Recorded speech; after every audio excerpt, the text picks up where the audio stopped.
So thank you, Natalie, for introducing me and for inviting me to come and talk about network analysis and in the particular case of measuring social cohesion. I'm always happy to come and give a talk about network analysis, and especially to an audience that may not be that familiar about it. And so I am in the Department of Sociology. I know I saw a few sociology folks in the audience. Hopefully this some of this will be familiar. So the basic layout of the talk, and I'm planning on about an hour, give or take, and then I'll open it up to any questions that folks may have. I'm going to talk really broadly about first just why you would want to measure social cohesion, a little bit about what that would mean, what that would look like, what is some of the intuition for what that implies, and then why you would want to use a network approach to measuring cohesion. You can imagine doing other kinds of things. Why would a network approach be I would suggest an ideal choice if you are interested in measuring social cohesion, okay? And then once you've gone down the rabbit hole of measuring cohesion and using it in analysis within a network approach, how would you actually go about doing that? And we'll talk a little bit about data and the different options, and then how you actually measure it. So once you have your data, you have the problem in mind, how would you go about doing it? And we'll go through a number of different options. And then at the end, I'll chat a little bit about cost and benefits to different approaches, specifically depending on the kind of data that you have in hand. So that's the plan, about an hour, and then Q&A at the end.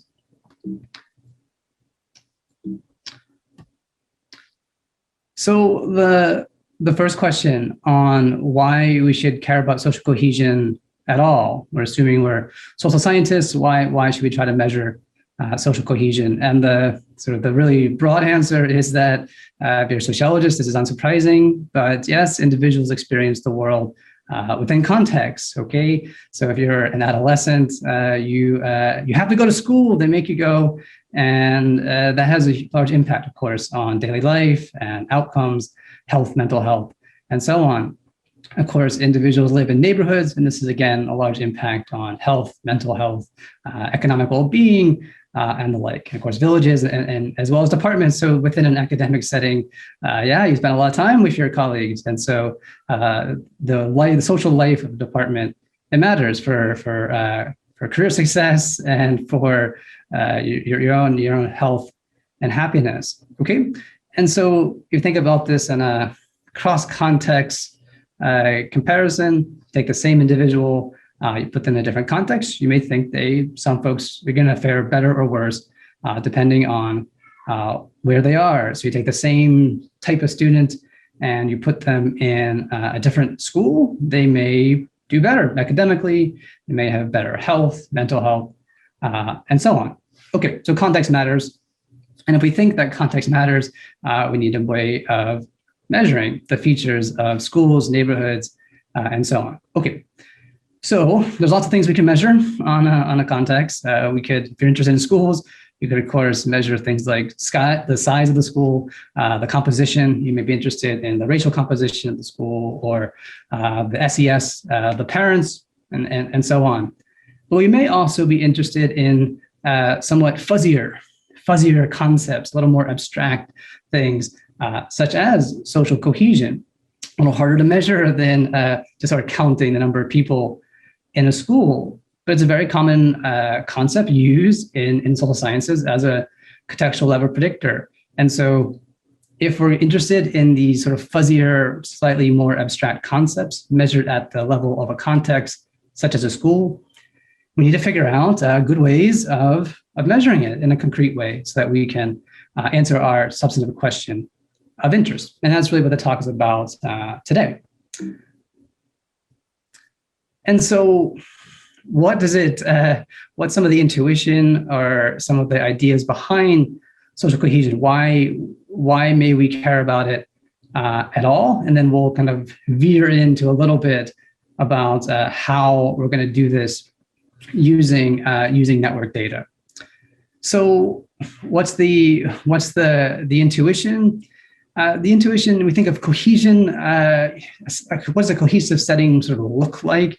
Well, we have things like it's robust, it's not fragmented, it's unified, there's togetherness. These are the kinds of words that we may imagine thinking about it.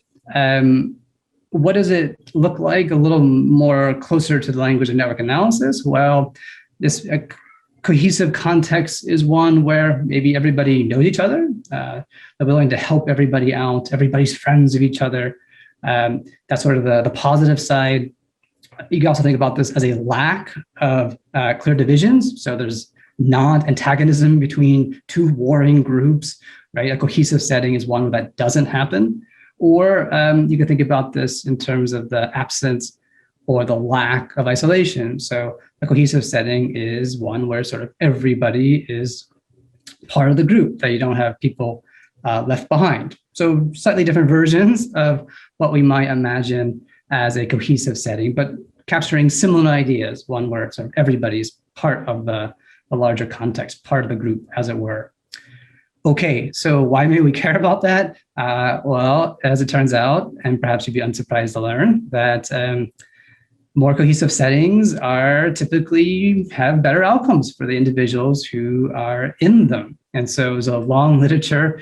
This is both in schools and neighborhoods are probably the most commonly studied, that neighborhoods and schools that are more cohesive, the individuals in them have better outcomes, better mental health, better physical health, better GPA in the school context, and lower deviance levels. So we're thinking about petty crime or getting into trouble in schools. This is so why does that happen? Well, both because so two basic mechanisms, one in terms of integration, and the other in terms of regulation. So integration, if you're in a context where everybody's friends, everybody knows each other, there are no clear antagonisms, it's easier to feel part of the school or neighborhood. It's easier to have a clear purpose, a clear identity. There's sort of no contradictions, no divisions. Everything is clear. And so it's easier to feel good about being part of that school, neighborhood, and so on. And so you end up having better mental health, attachment, and the like. Regulation, this is the question of sanctioning, or how do you get people to behave in a certain way? Well, in a neighborhood or school where everybody knows each other, there aren't clear divisions, it's easier to have a clear message about what appropriate behavior looks like. And it's also easier to sanction when folks don't follow the rules. And so for all those reasons, we end up getting results that look like this. So this is a kind of a summary of that. This is some actual relationships using the health data set, where basically what we have on the x-axis is a measure of cohesion, which we'll get to what that looks like in a bit, but this is a preview in some ways of where we're headed. The x-axis is cohesion, and the y-axis is on the left. The left plot is attachment to school. So this is a school study. The right-hand side is a measure of behavioral problems. So this is, do you have trouble paying attention? Do you fight with your fellow student? Do you fight with the teacher? These kinds of things. And the basic story, start on the right-hand side, going inconsistent with what we just saw. As cohesion goes up, we tend to have decreases in behavioral problems in the school. On the left-hand side, as cohesion goes up, we tend to have higher levels of attachment. As it turns out, that only really holds for folks that are not socially isolated. But in general, we get the kinds of relationships that we expect. Cohesion goes up, and for most people, the outcomes are better, higher levels of attachment and lower levels of deviance. Okay, so good. So we know, at least we have, hopefully I've convinced you a little bit that cohesion is an important concept often used in social sciences. It relates to individual outcomes that we may care about. And so it is something of interest that we may want to measure. So why do it with a network approach as opposed to anything else? So the short answer is that you could, of course, do something else, but the network approach, I think, is a natural fit. And so why is it a natural fit? It's a natural fit because social cohesion, as the way I've been talking already, emerges or is a function of the relationships and the interactions that occur in the school or neighborhood, village, or so on of interest. And so if you're thinking of cohesion as a high cohesive setting is one where there aren't clear divisions and everybody knows each other and everyone's part of the group, then that is the language of network analysis. It is a language of analyzing the relationships that exist and the pattern of relationships that exist in a given setting. And so what to me is what should we be aiming for if we're trying to measure cohesion using network data and network measures? Well, or what does an ideal measure of cohesion look like? It should be based, first of all, on relationships or interactions that occur in the context of interest, okay? And two, a little more subtle. It should capture something that goes beyond the individual and even the individual's interactions. And so what I mean by that is we need something that goes beyond whether or not I have friends or I feel that I could get help. We need something that captures cohesion at the level of the school, or the level of the village, or the level of the neighborhood. So we need something to know, is everybody friends with everybody else? And what does that look like? Not just whether or not a given person is integrated or feels like they could get help. And so that's what we're after. And so the question for us is, okay, how do we do it, and what would that look like within the within a network paradigm? Okay, so a little background on network analysis. That's the goal, and we're going to think about this in a specific case of social cohesion. This is general background on network analysis. And so apologies for those folks who are network experts and know all this stuff. I wasn't quite sure what the audience, what the background of the audience was. I assumed nothing, and we'll start, we'll build it up as we go along. But yeah, it'll be a little slow for those folks who, have taken my class or something. But okay, so what is a network, right? We're going to use network data and network measures to measure cohesion. What is a network? Well, at the very, very broadest level, it is, as you see, just a set of objects and the links between them. So what does that mean? That's really abstract language. What are you looking at? Well, imagine the circles there. You can see they're labeled A through F. This is, we can think of these as, let's say, children in a work group, okay? And so each circle is a different child, and the lines connecting them is a representation of the relationships between them, okay? So A is friends with B, and A is friends with E, and A and D are friends, C and E are friends, and so on. Poor F is all by themselves. But okay, and so that's the basic idea, is that we're interested in the actors in a setting and the relationships between them. Okay, and so that's what the basic data looks like.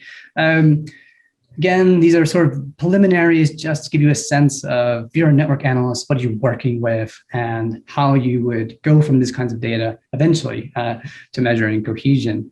But what does what does this look like? We're going to focus here on the case of people and the relationships between them in terms of friendship and whether they like each other and so on. But network analysis is very broad. The objects of interest need not be people, need not be kids in schools, of course. We can imagine being interested in the relationships between organizations. There's animal networks, right? Do two cows lick each other, so on? And it's strange, but you can do it. Airports, right? You can imagine the links between airports being the flights that go from one airport to another. And so the point here is that the approach is very general. We're going to talk about one kind of slice of what's possible. Same thing with what we think of as the links, the things connecting our objects. I'm going to focus here on kind of positive relationships between students or between people in a neighborhood, friendship, and so on. But it's quite broad. We could imagine negative relationships, fighting, bullying, dislike, and so on. And of course, we can imagine a wide range of relationships being measured on our actors of interest. Okay. And yeah, again, this is just sort of background things, just to give you a sense of sort of what's possible. If you're a network person, you want as much information about the relationships between your actors as possible. You may be interested in the relationship, the type of relationship. Are they friends? Are they kin? These types of things. But you also may want to know, do they like each other? Do they not like each other? Do they actually talk? Do they hang out? And so on. And so lots of possibilities.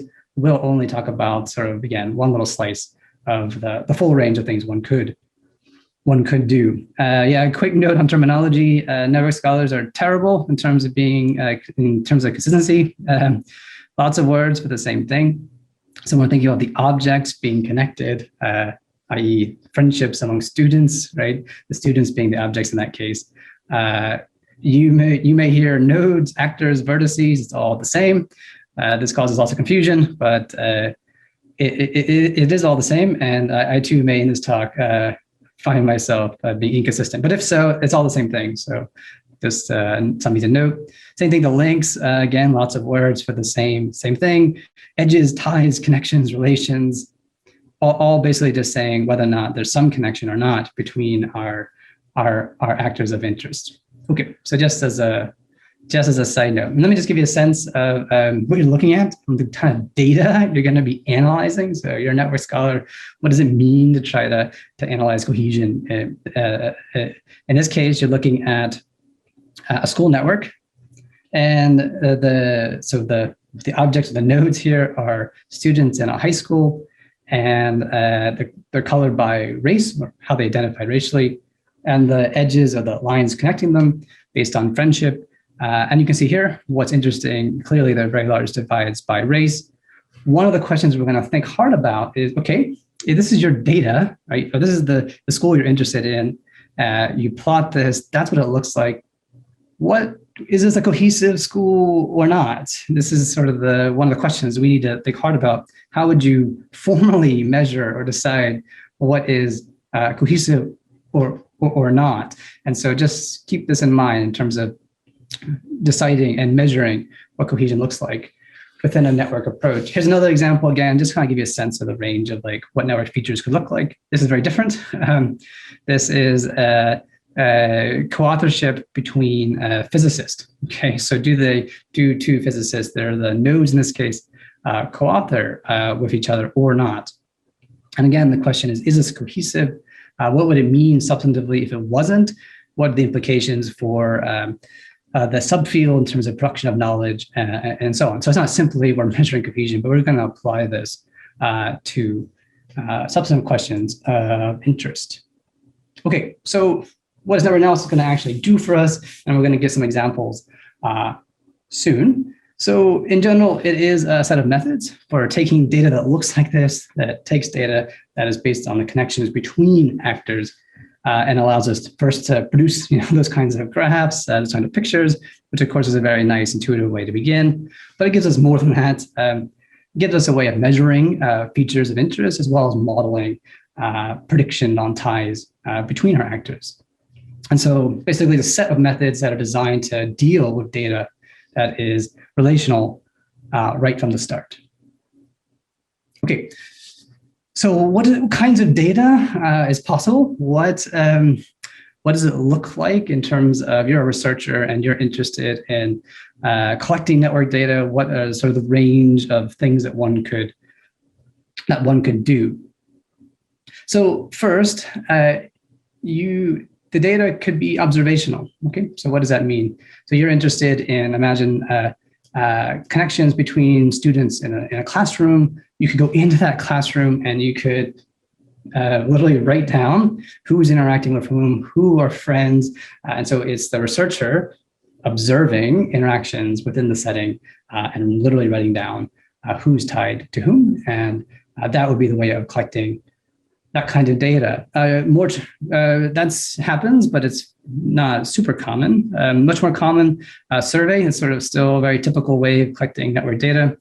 So in that case, you're gonna interview the people in the school or in the neighborhood, and you're going to ask them. You can give them a roster, ideally, and say, okay, amongst these folks, who do you consider your friends, and who do you like, who dislike, and so on, depending on the question of interest.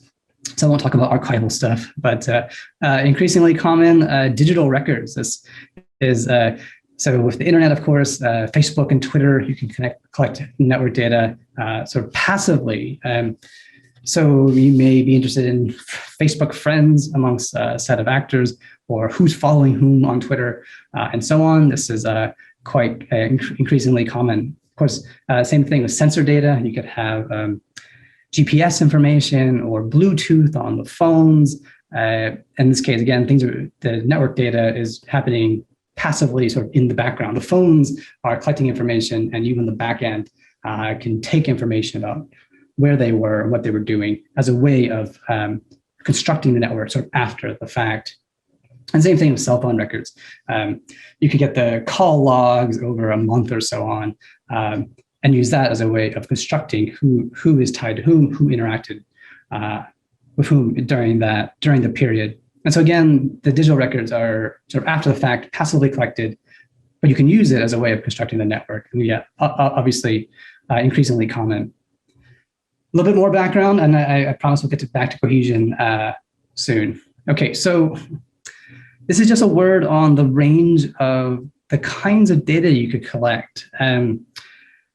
So in the very simple case, and we're going to talk about, and that's what we're going to assume today, you have one relation. Imagine it's just friendship, and it's just sort of binary. Where are the two people friends or not? That's sort of the simplest case. But you can imagine things much more nuanced and much more, in some ways, interesting. You could first imagine having data on the weight or the strength of relationship, frequency of interactions, not just whether they're friends, but how strong is that friendship, best friends, close friends, or sort of weak friends, or not friends at all. Same thing, we're going to assume just one relationship, are they friends or not, for example. But you could imagine having multiple types of ties, not just friendship, but who they hang out with. They may or may not be the same thing. Who they like, who they dislike, who could they go for help, who they get bullied by, who they bully. These are all different types of relationships we might be interested in capturing. And you could collect, rather than just a single relation, multiple relational data. And this is, again, increasingly common and important in fleshing out what the picture of the network actually looks like. And just again, one sort of quick side on static and dynamic network data. I'll assume in this talk that it's just sort of simple, one-shot, cross-sectional network data, but you could collect things over time. And even this has multiple flavors. You could imagine getting basically discrete over time data. You collect data, imagine at a school, you collect data beginning of the year, halfway through the end of the year. That would be typical every few months, imagine. You went back into school, interviewed people, collected data again and again. Okay. The other kind of dynamic network data is very different. It's like streaming network data. And this works with things like GPS or Bluetooth, where you could be getting information every 5 minutes or so about who's close to whom and who's interacting with whom. And that's a very different type of data structure. So I won't talk about today, but if you're interested in the scope of things that one could do, it's well beyond what we're going to cover in the rest of the talk today. Okay, a few more distinctions, and again, promise I'll get to cohesion at some point.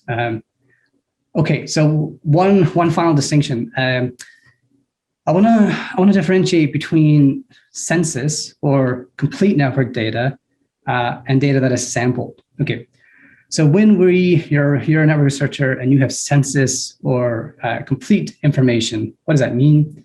It means you have gone into your school or your neighborhood or what have you, and you are able to collect information on all the actors in that particular context, like a school, and all the ties between them, okay?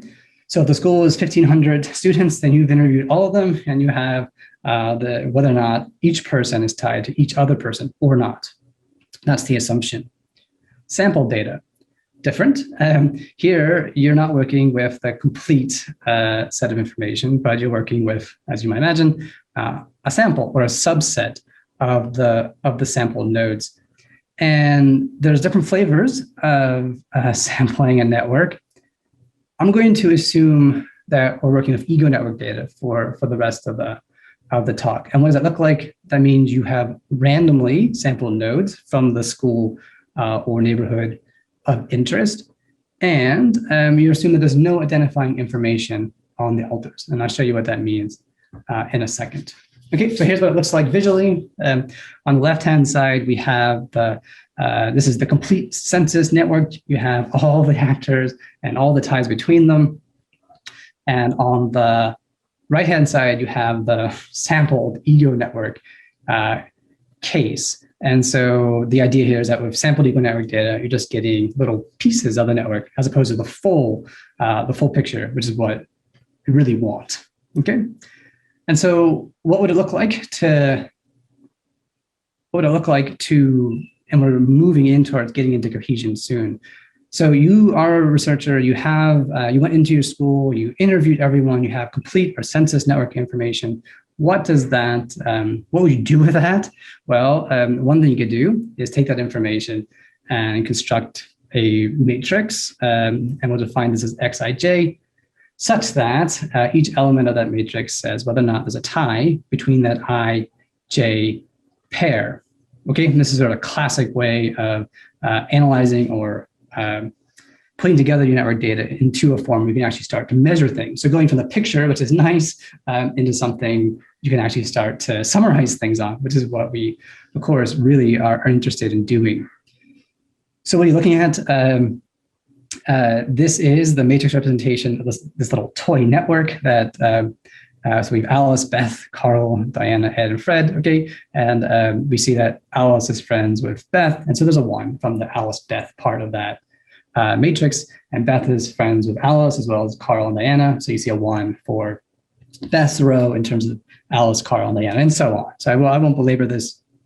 Point is that you can take the data, the relational data, put it into the matrix form, and once you're in that world, you can start to actually measure things, such as things that may capture cohesion.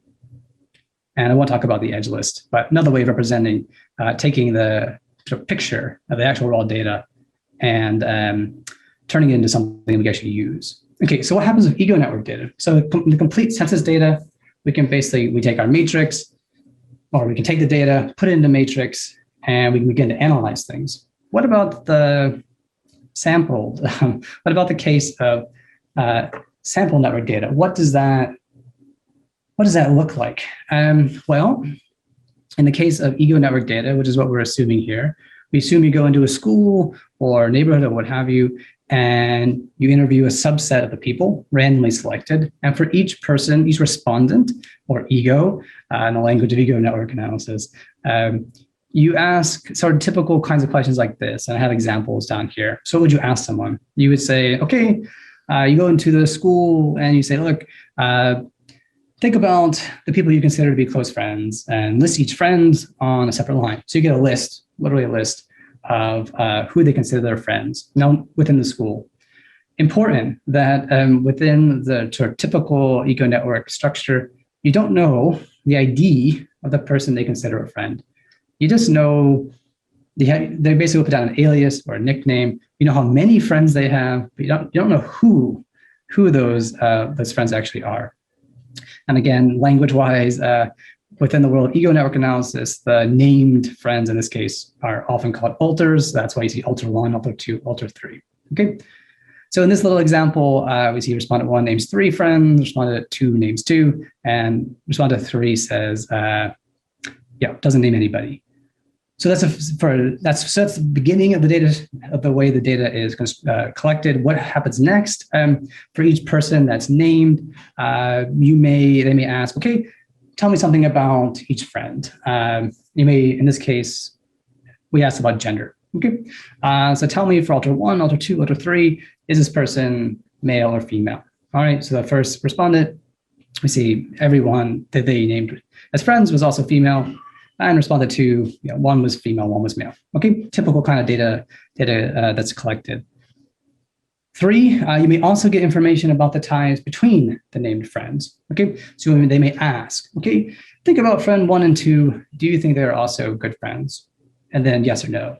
And we can use that as a way of constructing whether or not the named friends are also friends. And you can see here we have that information for respondent 1 and respondent 2. Okay, so that's a very typical kind of ego network data collection, very different than with complete or census information, which just says for everyone in the study who's friends with everybody else.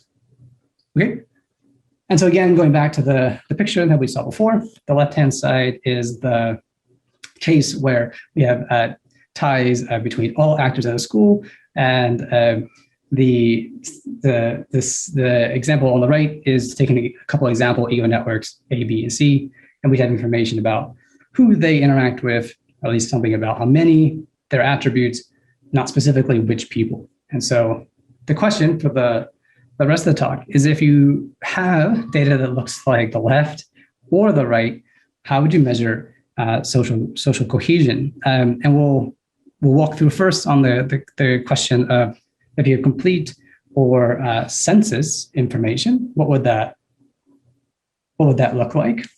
And then after that, we'll walk through how you do it in the somewhat harder case of sample network data. As you might imagine, it's harder as you have so much less information about what the network actually looks like. But that's where we're headed. We're assuming that's the case. This is the data we're working with.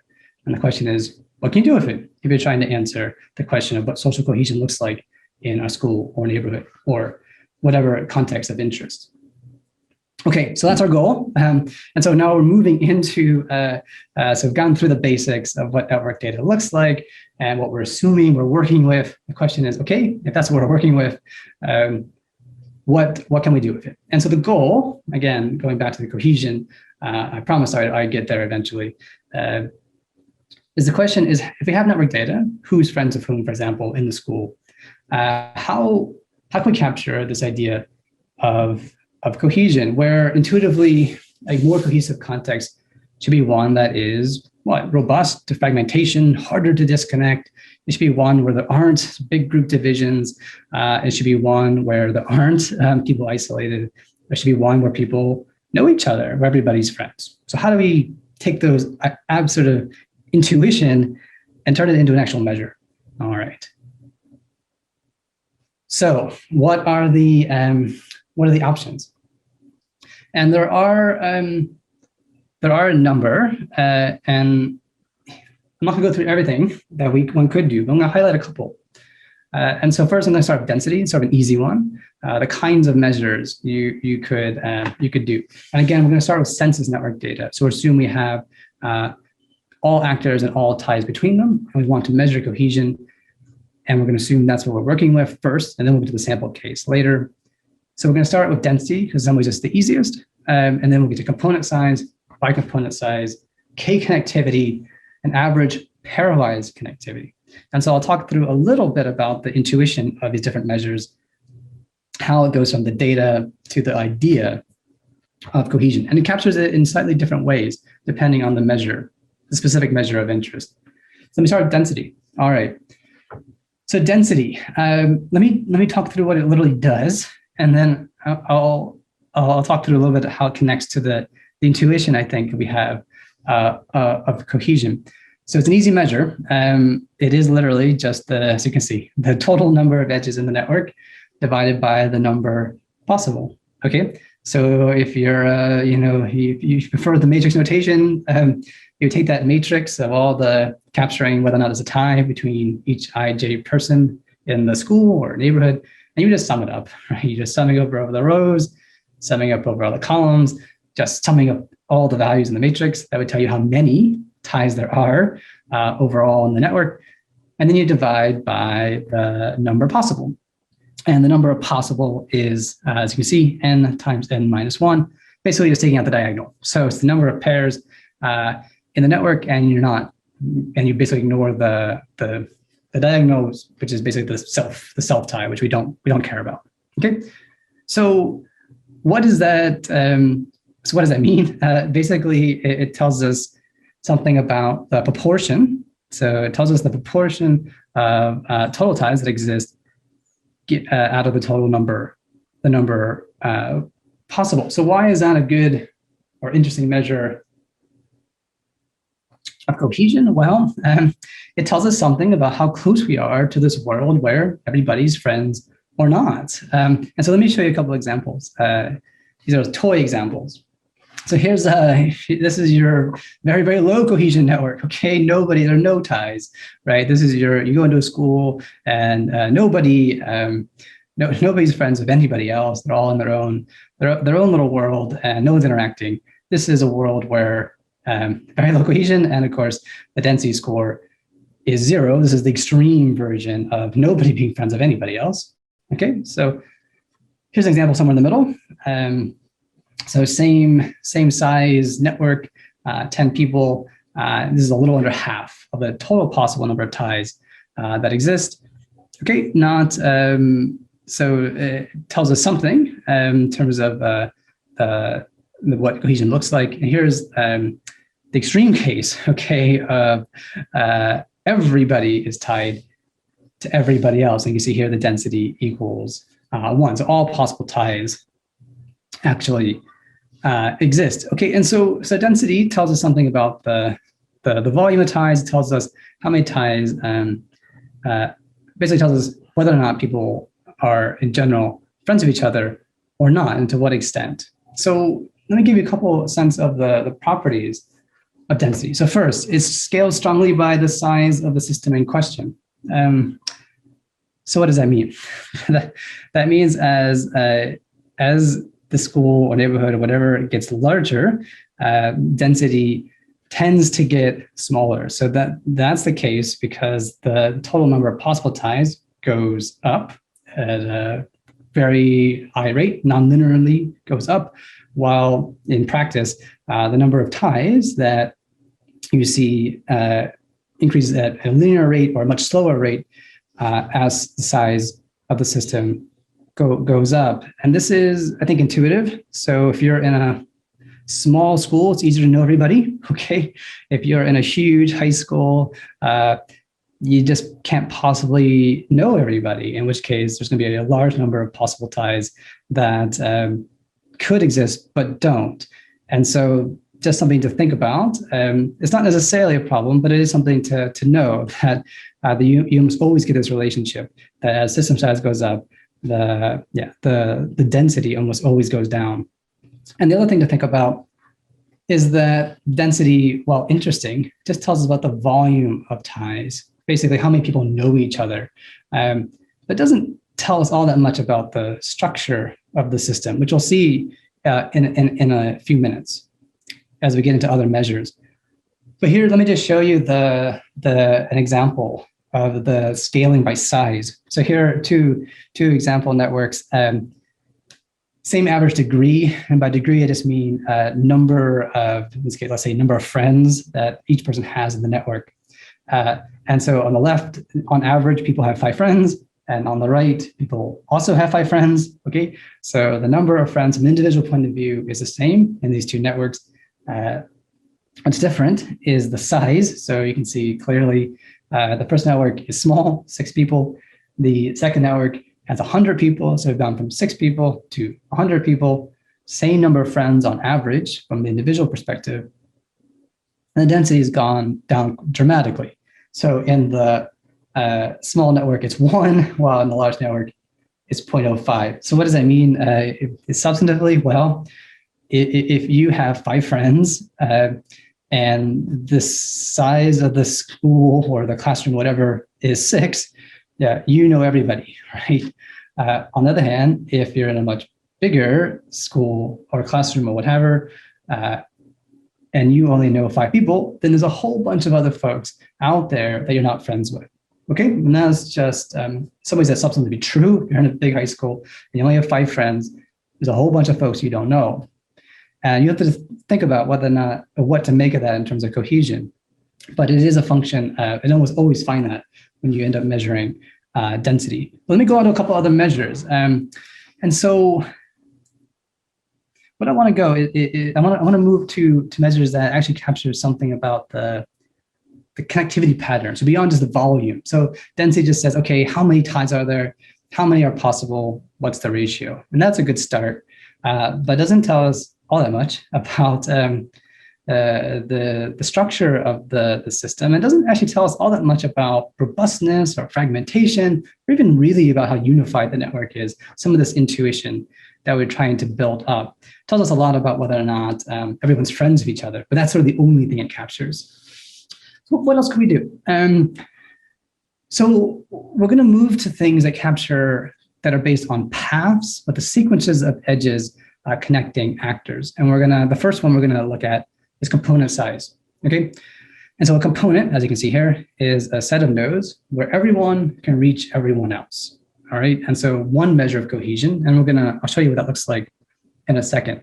But so one measure of cohesion is just simply the largest set of actors that are everyone in that set is connected by at least one path. Okay, so what does that mean? Let me just go back to our little toy network. So Alice, Beth, Carl, Diana, and so on. The raw matrix I showed you before just said whether or not each IJ pair was friends with each other, was Alice friends with Beth, and so on. But you can use that basic data structure to ask about indirect connections, paths. So we could say, okay, can Alice reach Diana?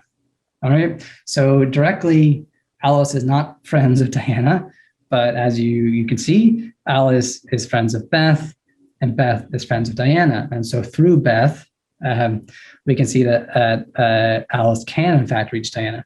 And if we look a little more carefully, we can see not only can Alice reach Diana through Beth, but she can also do so through Carl. So if you went Alice, Beth, and then Beth to Carl, and then Carl to Diana. And so there's actually two paths that link Alice to Diana. And so the larger point here is that network data not only captures the direct connections between our actors, but it captures the indirect connections as well. As you can use that raw matrix to get at those the paths between our actors, which leads to all kinds of interesting potential measures beyond just sort of volume of ties, which is fine as a start.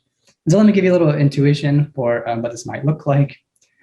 So if you're trying to understand what is a cohesive setting and how can we use component size to capture that? Well, here's a world that is broken up into, let's say, 1, 2, 3, 4 different components. Within each of these little separate worlds, they can reach each other, but not across. So this would be a lower cohesion setting where many actors cannot reach each other at all. Here's the same kind of population, but higher cohesion, okay? Because everyone can now reach everybody else. And so we can use cohesion, measuring the largest set of people who can least reach each other through minimally one path as a potential measure of cohesion that gets somewhat beyond density in terms of capturing something about the paths that connect our actors. But even that's not super satisfying, or at least I don't think it's super satisfying, because component size is such a minimal threshold or such a minimal cutoff. If you're really interested in cohesion, you want something about, well, how hard is it to disconnect the network? How robust is it? And component size is in some ways doesn't tell us all that much about how robust the network is. It's a pretty minimal threshold to meet, just one, they're minimally tied by at least one path. And so we can do a little better, I think. And so one thing we could do is measure by component size, which is very similar to component size, but extends the idea by basically looking at a higher threshold or a slightly a higher cutoff in order to say that, yes, these people are in a cohesive set. And so rather than looking at the largest set of actors that are connected by at least one path, now it's by at least two independent paths. I should probably say independent paths, but that's okay. And so another way to think about this is that we're interested in a set of actors, the largest set of actors, that you would need to remove at least two people in order to disconnect them. And so let me show you. This is so much just easier to see visually. And so Okay, so what are you looking at? Another toy network. And this is, so we have actors A through J, and I have density. Sorry, I've spelled largest wrong for some reason. But, so we have a density score, and we also have a bicomponent. And so what's going on here? You can see that we have, so actors A through J, but only actors A through D are connected by at least two independent paths, or you need to remove two people in order for them all to be connected. And look at the other side, E through J, you have to disconnect or remove two people amongst that set to in order to disconnect them. So for example, if you want to say, can E reach J, you have to remove two people in order for that to happen, both G and H, for example. But at the scale of the whole network, not everyone is in the largest bicomponent. Why? Because if you want to know, can A reach J, if you remove D or E, they would no longer be able to reach one another. And so if you're thinking about the intuition here, this network is not that cohesive. If you remove one edge, that D to E edge, it would be disconnected. You get your two groups and no longer really talking to one another. Or if you lost one person, D or E, the groups would fall, the whole network would fall apart, and you get two completely disconnected groups who aren't talking to one another. And so this is a pretty fragile network, but it's not registered so well with density or component size. And let me show you. So the top picture here is the same network as I had on the previous slide, and the bottom network is the same, basically the same structure, but the same network, but I've rearranged a few edges. And so if you're thinking about, you're looking at this, the top network seems much less cohesive than the bottom network. And I think that is true. It captures our intuition about what cohesion captures. It should be robust to disconnection. It shouldn't easily break apart into groups. And the problem, or one thing to think about, is the problem with measures like density. So the density here in these two networks is exactly the same. Okay, so you calculate density on the top network, calculate density in the bottom network, same score. And so the volumetized doesn't capture that one of these networks is way more cohesive than the other. Same thing with component size. Okay, so the top network. Component size, everyone's is in one component. Everyone can reach each other through at least one path. A can reach J. It's very fragile. It's very susceptible to disconnection. But component size doesn't capture that so well. But bicomponent size does, okay? And so the top network and the bottom network have different bicomponent size. So same component size, same density, but different bicomponent size. Why is that? Well, you can see in the second network, if you want to know, can A reach J, how many people would you have to remove from the network in order to disconnect them? Well, you'd have to remove both E and F in order for A and J not to be connected. And so it's a much more robust system. And so bicomponent size is one way of kind of getting beyond some of the limitations of both density and component size. So a couple other options along similar lines. So, and I won't spend too much time on this, but basically this is an extension of bicomponent size. So K connectivity levels. The idea here is to ask, okay, not how many people are in the largest component or largest bicomponent, but just ask at what level of connectivity is the network? So what does that mean? Basically you ask, okay, given the network, how many people would you have to remove in order for everyone to not be connected to everybody else? So you can see this goes from low levels of the connectivity to much higher levels of connectivity. So if you look at like B, for example, if you remove person 7, the bottom and the half of the network can no longer reach one another. In the third example, person 6 and person 13, if you took them out, then the bottom and the half would be disconnected. And again, in part D, you'd have to remove 3 people for the network, the bottom and the top half to be disconnected, 6, 7, and 9, for example. The advantage of this kind of measure is that it would, compared to say bicomponent size, is that it would differentiate C and D from one another, which bicomponent size would not, because it would both say, yes, everyone is in that largest bicomponent. And so it gives us a slightly more differentiated version of the measure. Downside is that it doesn't do so well with things like isolates. So if you have an isolate, then by definition, the whole network is k equals 0, but that may not capture the experience of most people that well. So kind of costs and benefits to the k connectivity, but it's a nice alternative if bicomponent size, for whatever reason, doesn't capture the nuance that they're looking for. Okay, last one, and then I'll get into how you do this with sample data. So pairwise connectivity, this is along similar lines, but it's like a slight tweak on it. So K connectivity asks on the whole network, how many people would I have to take out such that the network is no longer connected, fully connected? So pairwise connectivity asks something analogous, but now you're doing it, as you might imagine, pairwise. So you're going to take all ij pairs in the network, and you're going to ask, okay, for person 1 and person 2, how many people would I need to take out of that network in order for I and j no longer to be able to reach one another? And you're going to do that over all ij pairs. So you're going to have a score taken over every single ij pair in the network. So that matrix, we saw ones and zeros for other friends.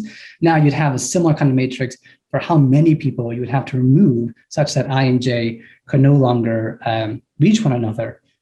And then once you have that kind of pairwise matrix of K connectivity scores, that's a mouthful, well, you can summarize it in various ways, taking the mean or median or what have you over all the calculated scores. And so this is nice because it captures, it's less susceptible to sort of odd cases, isolates, and so on, because it's averaging over all the ij pairs. And so just another alternative. The downside is that it is computationally expensive. So just a side note. Okay. So for the last like 10 minutes or so, I want to think hard about the question of, okay, those measures are good and wonderful. If you have census data or complete data, network data on your school or neighborhood, you can measure whether or not each person is tied together. You can form the matrix, plot the things, and then measure component size and bicomponent size and so on. And that's wonderful. But what happens if you don't have that kind of data? So imagine you have sampled ego network data, which has very different features. So imagine you had, you go into a school, you sample some people, you ask them about who they interact with, and that's it. You don't have the full global network. What would you do in terms of measuring cohesion? What are your options? And so, this is just a reminder that the global network, in our little toy example we've been looking with, A through J, both ego network data, we just have a subset of the full network, and we don't know the IDs. We can't link things together because we don't have the IDs of the named alters. Okay, so what to do? If you're interested in measuring cohesion in a school and you just have a sample network data? So the first suggestion is that it depends on the measure. Some measures are much easier to calculate than others. Easy, density. Okay, density is pretty easy. So if you have, if you are I don't know, willing to just use density as your measure of cohesion, that is not really too difficult. And I'll show you how to calculate it in a second. But the path-based measures are way harder, which should make sense. The path-based measures are based on the paths between our nodes, and ego network data, by definition, doesn't get you those paths. And so the stuff that you need in order to calculate things like component size, bicomponent size, and K connectivity, and so on, that is not there. And so what do you do? I'll show you density first because that's easy, and then I'll get to the harder case in a second. So density is easy. Why is density easy? Because just based on the volume of ties, density tells you the total number of ties in a network divided by the total number possible. So all you really need, assuming you know the number of people in the network, that gets you the denominator, the number of possible ties. So all you need to do is estimate the number of edges in the network. How would you do that? Well, the number, our best estimate, our best guess as to the number of edges in a network based on a sample. Well, you know the number of people in the network You can estimate the average number of ties per person. That's in this case, I've written it down here as D bar, but whatever. So you have D bar as the average number, average guess or average degree. That's our best guess as to the number of ties on average in the network. You can multiply that by the total number of people. That would give you an estimate of the total number of edges. Divide that by n times n minus 1, and you get an estimate of the density. Yeah, so pretty straightforward, and you could get that right from the estimates, right from the sample data directly. And so that's easy. You'll have sampling variability and so on, but otherwise, not too bad. The case of path-based measures, harder. So if you're interested in trying to measure things like component size, bicomponent size, K connectivity, and you have that sample data, what do you do? Okay, the answer is you can do it, or I'm going to suggest you can do it. It seems not obvious. You're like, well, how can you do it if all you have these little pieces and you're just in the paths between nodes and you don't have those paths? How can you do it? So the first suggestion is yes, I think you can do it. It's not easy, but it can be done. So what's the strategy that you would go about doing it? So this goes back on some of my own work. And the idea is to basically extract as much information as you can from the sample data. Take that information, you're then going to generate or simulate networks with those features. And then once you've done that, you can effectively measure anything you like, including component size, bicomponent size, and so on the generated networks. And this is a long, complicated method, and I won't go into the details, but let's give you a flavor for it. And I'm happy to answer any questions in the Q&A.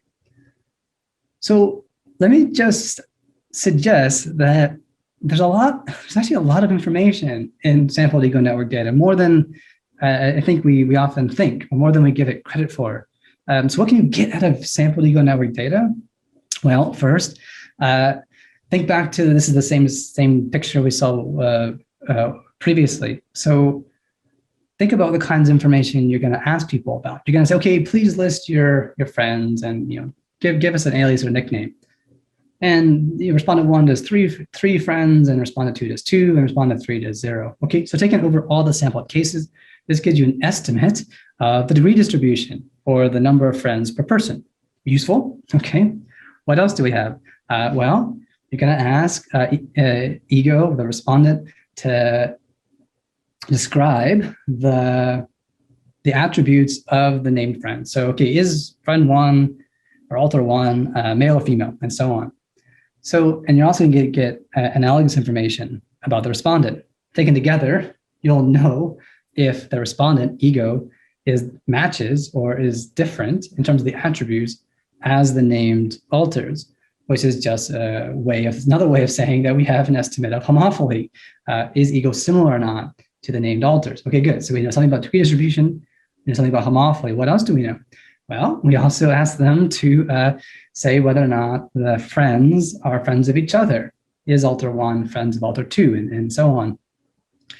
And what does that get you?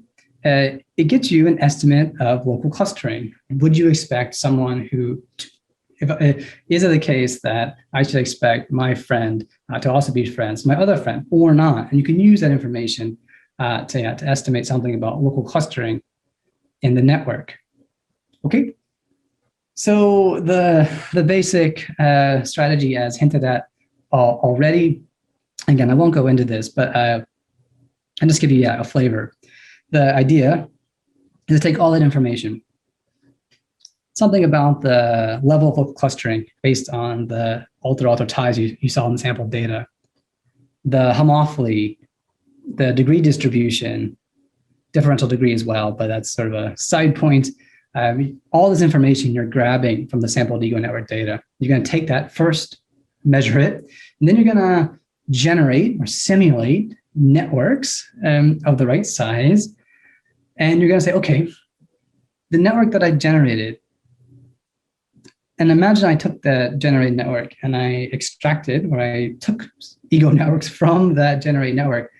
do those features match the features I saw in my sample data? And then if not, I'm going to update. So you basically say, okay, well, that was my first guess as to what the first network, the real network looks like. Then you're going to update it in order so that the next network you try does a little better in terms of the features matching what you saw in the sample data. Then you're going to update until the end. If all things go well, the generated networks and the ego networks that you would find in that generated network match the features you saw in the actual sample data. And then at that point, you have an estimate of what the true network looks like. And you can calculate all kinds of things of interest, like component size, bicomponent size, and so on. And I won't spend too much time on this because I don't think it's that crucial. But I'll just tell you that it does work. This is a slide that says that this approach actually does work. So what are you looking at? This is estimates based on sampled ego network data compared to what you would get on the true network. So basically, we took Ad Health. Ad Health is a study of students within high schools. They had network data across 144 or some schools. So for each school, we could construct what the true network actually looks like. We took that as sort of the gold standard, the true network, and then we measured density and bicomponent size. Okay, and we sort of held that off to the side. Then we said, okay, imagine all we had to work with was sampled ego network data. And so for each school, we basically said, okay, what would a sample look like?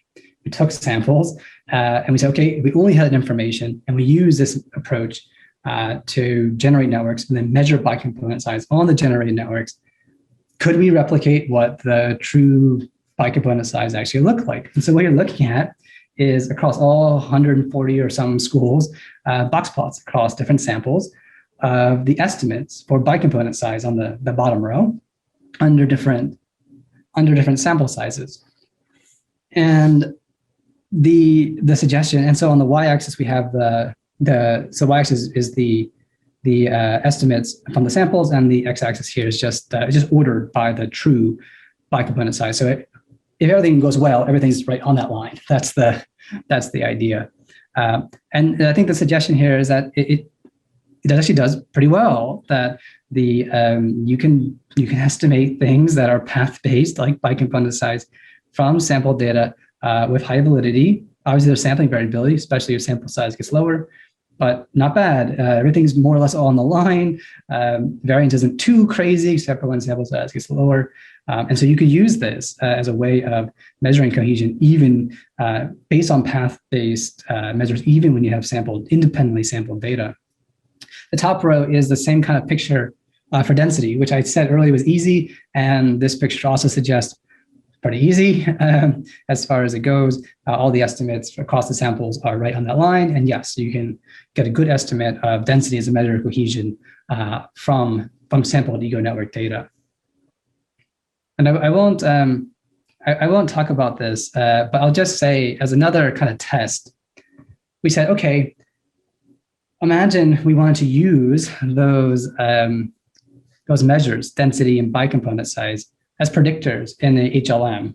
So we want to take those measures of density and bicomponent size and then predict other outcomes of interest, like attachment or behavioral problems, which we saw at the very beginning of the talk. So if you only had sample data, could you estimate those kind of models? And the short answer is, yeah, not pretty good, actually. And so this is the estimates on behavioral problems, and the previous one was on the attachment.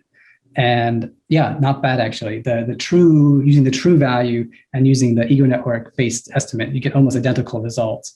And so that's just a side note that not only can you measure it, but you can actually use it as a predictor in HLM in an effective manner. Okay, so I'll get to the conclusion, and I'll see if there are questions, any questions on this in a second. So the overall takeaway is that I've given you a very small slice of what network analysis is about and what it can offer. But I will say, yeah, you can certainly use it to answer the classic social science problems, but it's super general and can be applied to almost any problem where you might imagine relationships or relations between actors or objects is important. I looked at this in effectively a narrow example on measuring social cohesion, and I did emphasize the approaches one would take comparing senses versus sampled network data. And so I want to close on just thinking about some of the costs and benefits or advantages and disadvantages to these different types of data.